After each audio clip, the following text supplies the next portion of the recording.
All right. So, thank you for taking this most delightful trek with us. Today's Christmas installment of Trekker's Delight is about Section 31's third introduction into the world of Star Trek and Deep Space Nine last chance at shaping this sinister organization. I'm honored to serve as your host, Jermaine Watson. I'm joined by my co host, Michael Greer. Michael, please welcome yourself to our audience. Hey Trek World, how's it going? Merry Christmas to you all. Season's greetings if you don't celebrate. All right, Michael, besides hanging out with us today for Christmas, what else do you have planned for the season?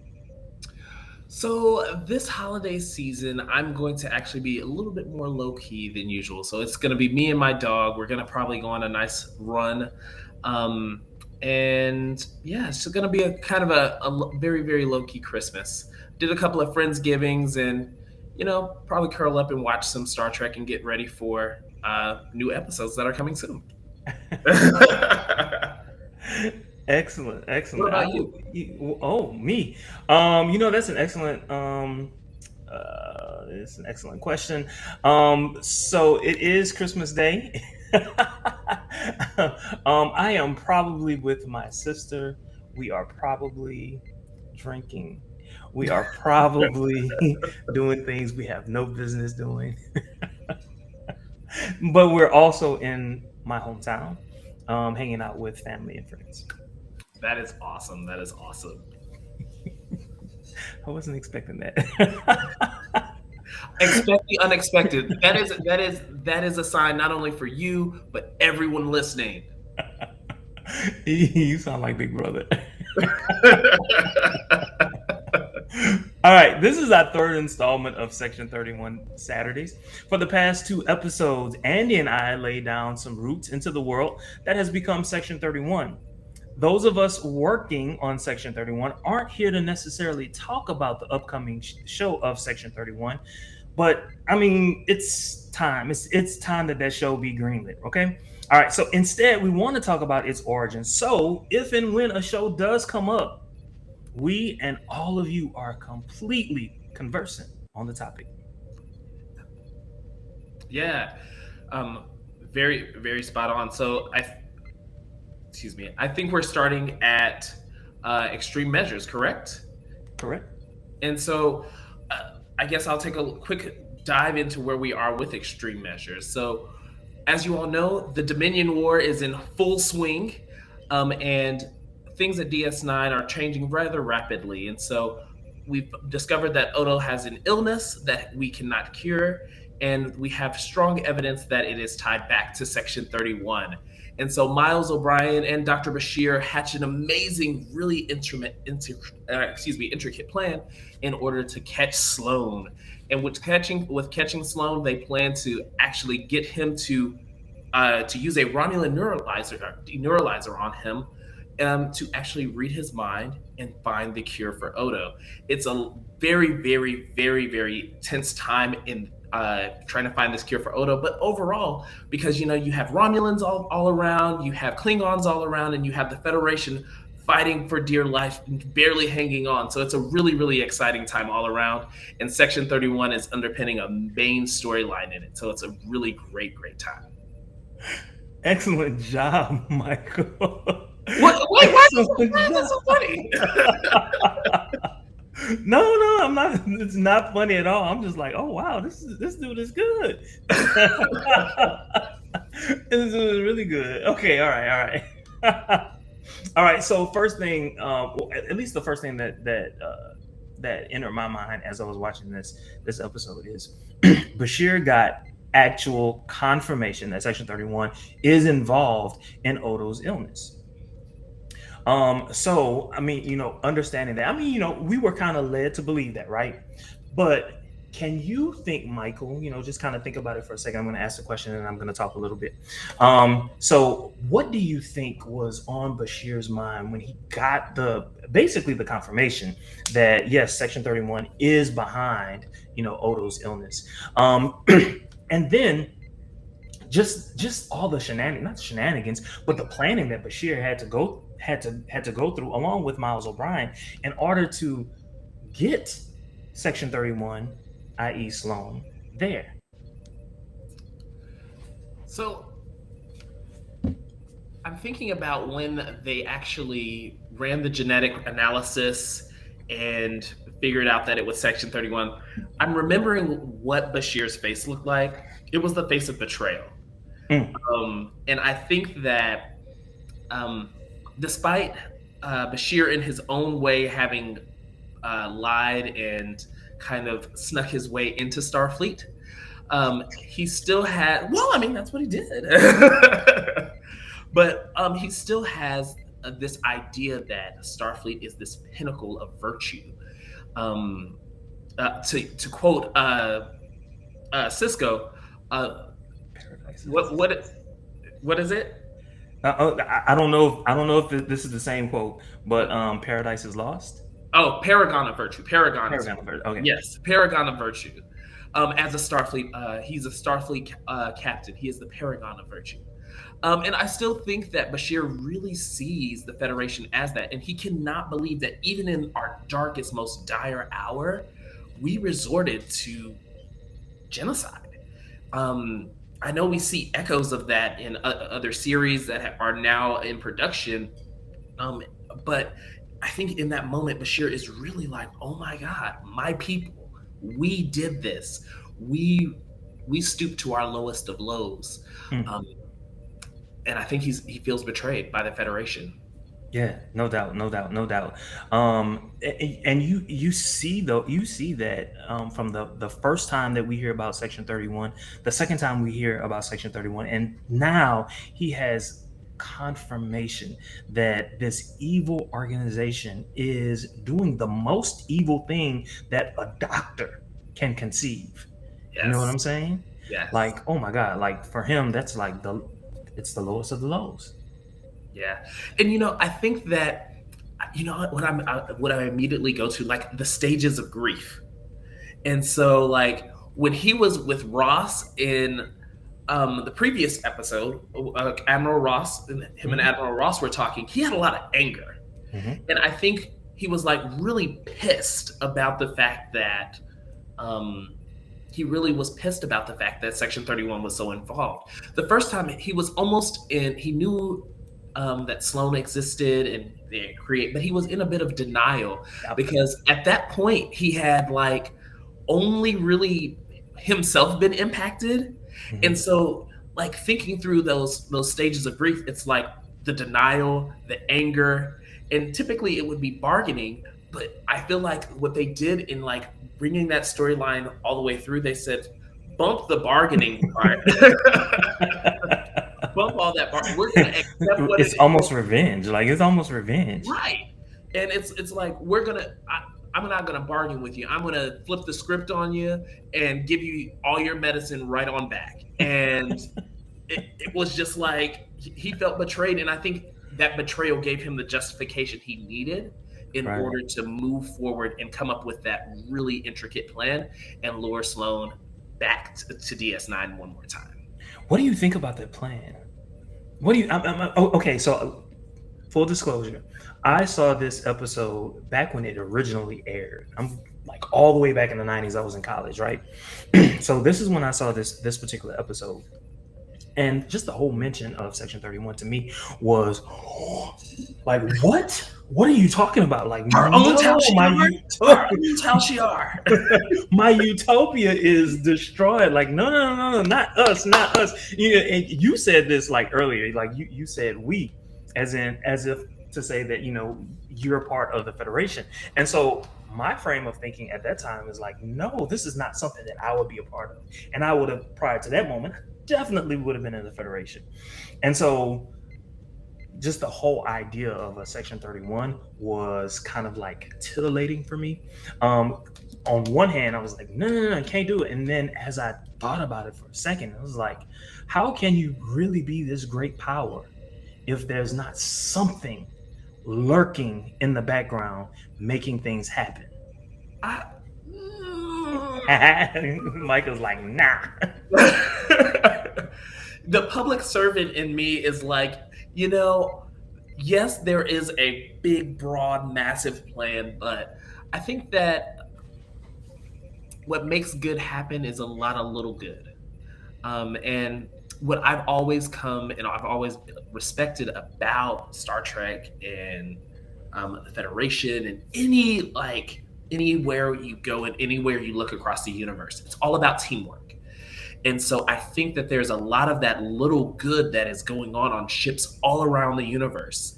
And through those little acts of good, those little acts of kindness, they are really shaping the mission and the values of the Federation and extolling it to the best of their abilities. And that is where where that good is coming from, and our good is perpetuated as the Federation. I think that that is possible. Yeah, Section 31 in and of itself is a cool concept, but I don't think it's always it's needed. I don't think that it's necessarily needed. But when you have the Obsidian Order, the Tal Shiar, and I believe there's even there's a Vulcan version as well. I can't, it's not coming to mind. But when you have all of these, when your competitors are doing it, you got to kind of do it too. So, I understand it. I don't think we need it, but I understand why it would exist. Yeah, the public administrator in me is like, I'm gonna let this go because this is not the topic of the conversation. I'm gonna let it go. So look, let's move on. Let's move on. So you mentioned it earlier. You were talking about the neural depolarizing device, right? So this was this, for lack of a better word or term, this was something that was in the cavity of Sloan, somewhere in his mouth, which allowed him to die before being able to, basically freely give information to Bashir and to O'Brien.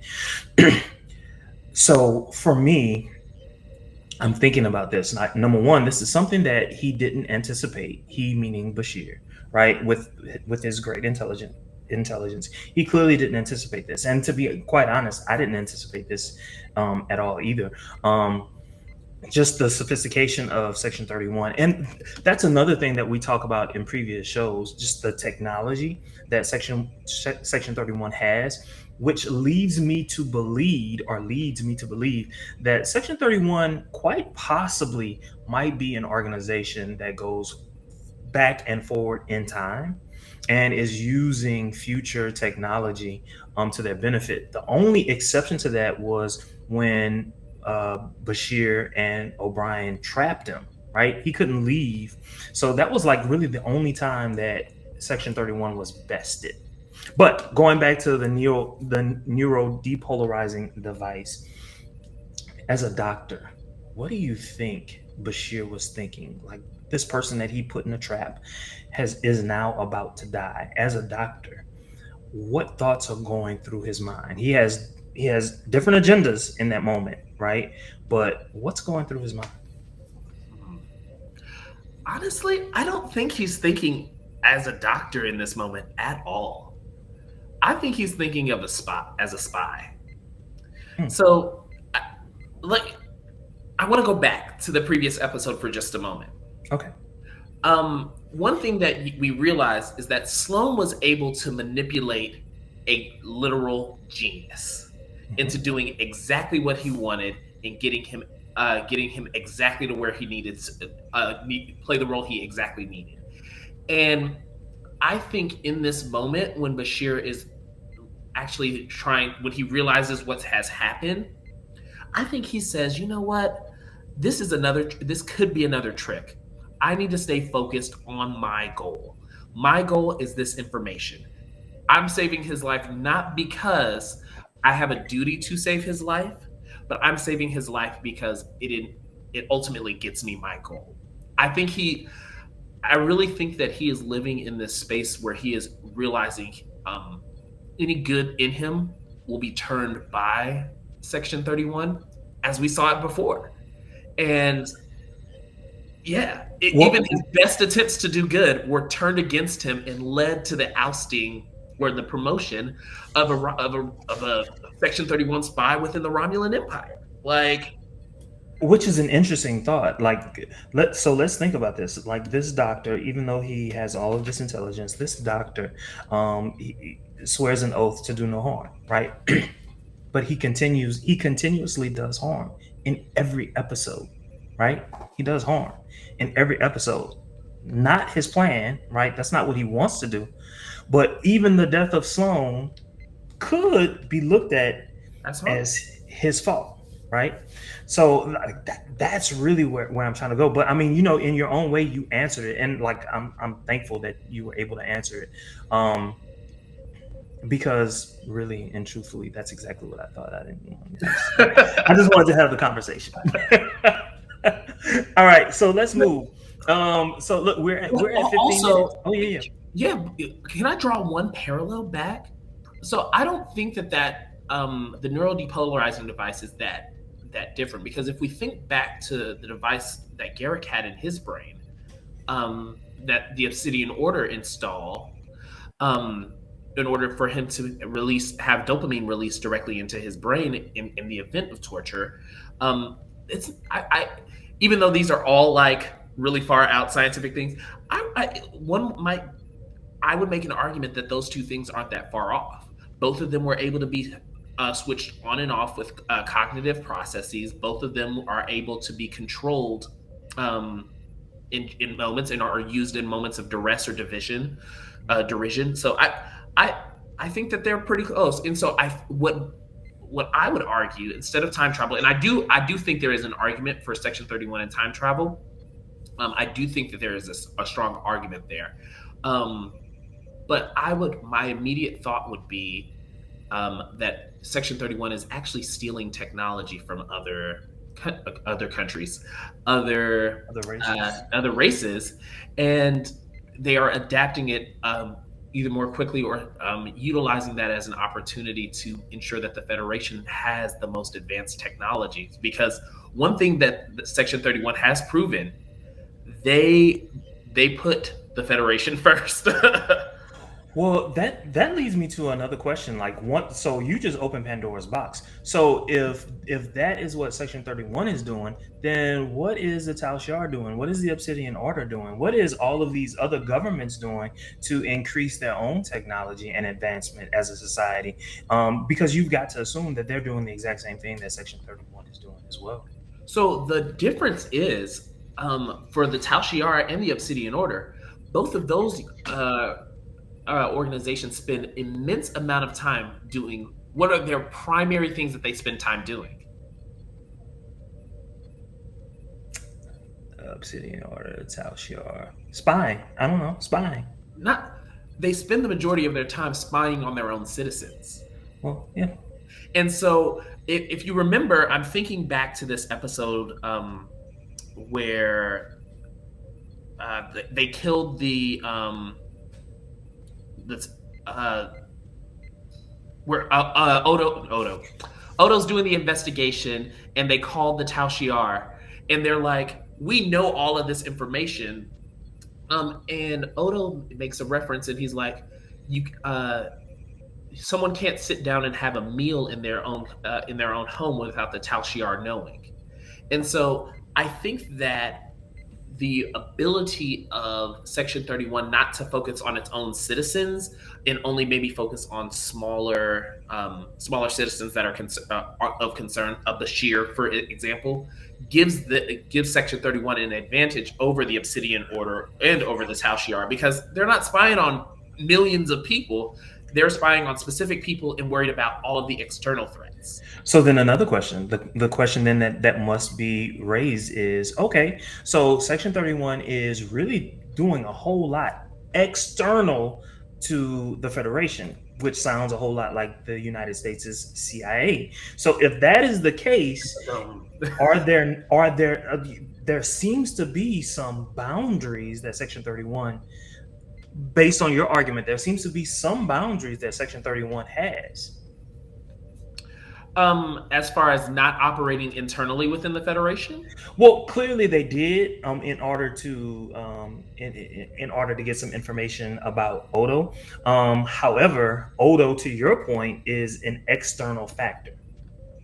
So Yeah, I would say that they do operate internally, but again, in a much more limited scope. When they see an internal threat that can be greater, and so in Sloan, even when he's dying, to pull us back to extreme measures, Sloan, even when he's dying, he said, except people like Federation people or citizens like you would destroy the Federation. And so it shows Because of that your idealism. exactly. And Mhm. so we have to keep an eye on those individuals that are too idealistic, who would sacrifice everything for the idea of what we have for the Federation and they lose sight of the practicality or the real world implications of what we have. Mhm. Um, so they do keep track and do operate internally when they believe those internal those persons or those factors internally will ultimately lead to a greater negative external outcome, but they're not doing it on the scale of what did Bashir have for lunch today? What was the scone that X, Y, and Z had? I'm pretty sure if I were to call Sloan and be like, "Yo, where did Captain Cisco go 3 weeks ago?" He'd be like, "Bro, we wasn't tracking him. He good. I can tell you what Bashir did 3 weeks ago because over there, he is trying to think we're all friends. Just don't know we ain't all friends around here. We good with him."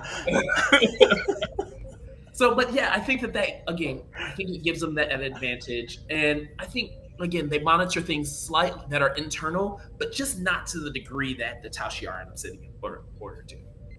Okay. All right. So you had me laughing, so I forgot another question.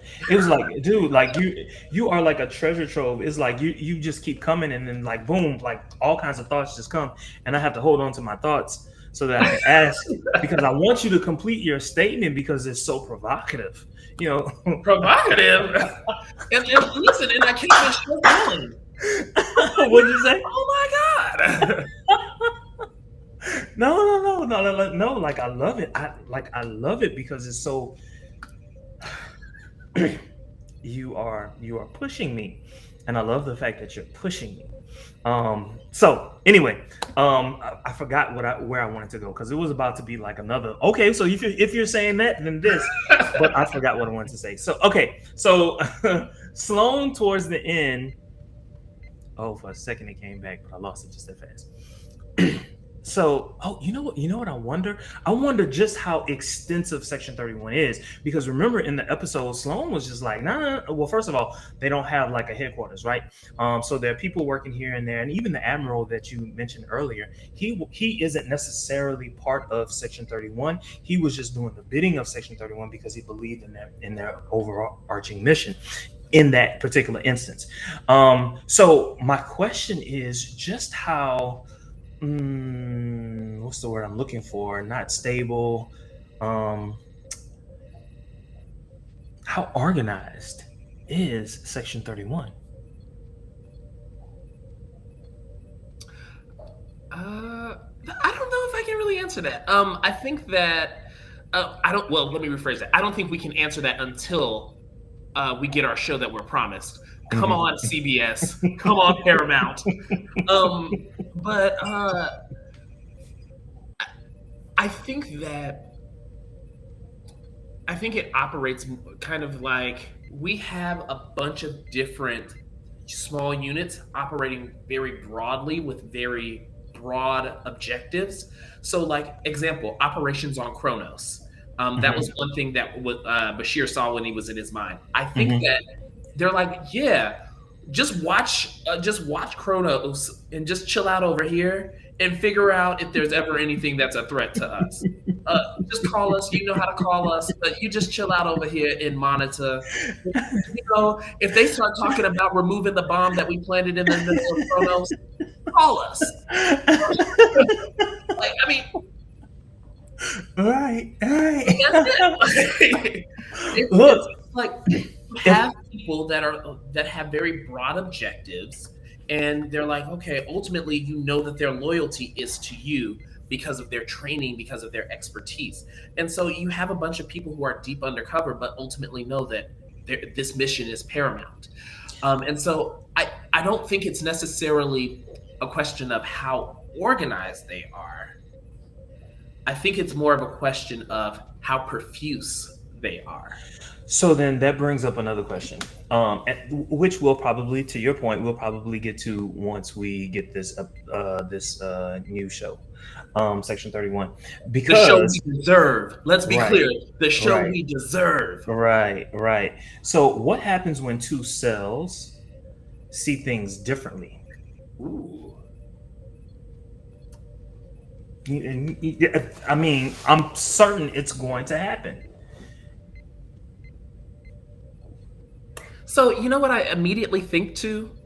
Um, Star Trek Discovery season 2, Mhm. when Admiral Cornwall um kind of played uh Devil's advocate. no ringmaster or referee between Pike and guy in the all black that ended up being Locke. hopefully I'm not putting out too many spoilers if you haven't watched Discovery. Cover your ears. But it was season 2 2 years ago. But Leggett, no, not Leggett. Leland. Um, the Leland, who was over Section 31 at the time, and so she literally like referees the two of them and directs them to work together. So because of that scene, I think that if two cells were to cross each other um, and know that they were cells, that's always an important thing. I think that there is someone within Star Trek leader or Federation leadership that would step in and say, like, "Hey, Mm. um, there, someone is running 31. Um, it's probably some like low level bureaucrat. It's the Um, gardener. It was, what was his name? Boothby, Boothby. oh It my was god, Boothby. Boothby. Boothby been sitting under this tree and running 31 all the time. He knows I'm gonna do everybody. it. You know what I'm saying. Before he died, he knew everybody, right? So he look. This is somebody that we can. You know what I'm saying? Like the perfect cover. Oh my god! And so he got really close to Picard because he was trying to recruit Picard. Mhm. And you know what? He was. Oh my god! Somebody's gonna hear this and they're gonna go into a really good conspiracy theory on it. But so here's the thing. So he befriended Picard, and he was like, you know what? He's gonna be my next operative. But Picard, in and of himself, being so strong-willed and dedicated to the general idea of the Federation, wouldn't turn. When Boothby saw that, he decided that it was time for him to leave his life running Section 31. Then a new powerful figure took over. Uh, Who it is, we don't know. But that is the premise of the Section 31 show we deserve. There it is. Michael, I love it. I love it. CBS, we did the work for I love it, Michael. We can leave right here. I'm done. My weekend is done. Yo, Listen. I can't help but drop the knowledge. That's all I can do. All I can do is drop the knowledge. I love it. Yo, I love it. Look, we were trying to make this 30 minutes, right? We could clearly We're now continue to running go. up. We Yeah, could keep going, but I don't want look. because you're sending me down rabbit holes. But I love it. Like you were able to keep up, and like you didn't stop. You didn't say, "Let me think about this." It was just like, boom. There you go. And it was entertaining the entire time. I loved it, Michael. Thank you. I'm gonna have to see if I can get you on more. Listen. If you can get me out of the realm of health policy and Okay. fundraising and all of the other millions of things that I do, Yeah. I'm happy to join anytime. Okay. All right. Good. All right. So let's close this out. So this ends our third episode of Section 31. Next week, we are going to provide you with additional content about Section 31. Things change a bit because we're moving away from Deep Space Nine and into other areas of the Federation. We also hope you've enjoyed Monday's LGB Trek, Techno Trek Tuesday, Wednesday's What If Wednesday, and Fight the Patriarchy. Of course, Thursday's live show, Friday's Newsflash Friday, and our very own Section 31 Saturdays. Please like, follow, subscribe, add, comment, and share to stay delighted in Trek. As always, I'm Jermaine Watson, and thank you for listening or watching Trekker's Delight. May you have peace and long life.